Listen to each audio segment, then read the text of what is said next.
Governor Jishnu Verma ने जिला सिद्दीपेट के हसनाबाद असेंबली हल्के में सेल्फ हेल्प ग्रुप खवातीन में इमदाद तकसीम की। इस प्रोग्राम में रियासती वजीर कोंडा सुरेखा, पूनम प्रभाकर और दीगर ने शिरकत की।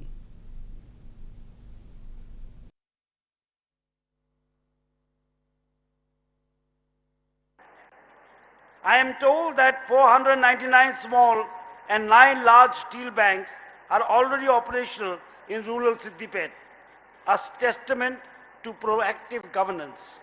Today, with 38 more banks being distributed under the leadership of Honorable Minister Sri Poonam Prabhakar Garu, Kohida Mandal joins this movement of sustainable empowerment.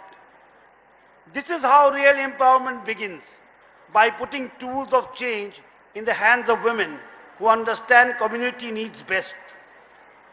When resources are directed to the right hands, they multiply their worth and touch lives far beyond the moment of giving.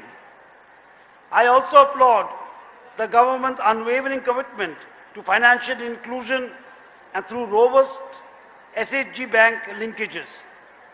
An impressive 898 crore in loans have empowered more than 15,000 SHGs across Telangana.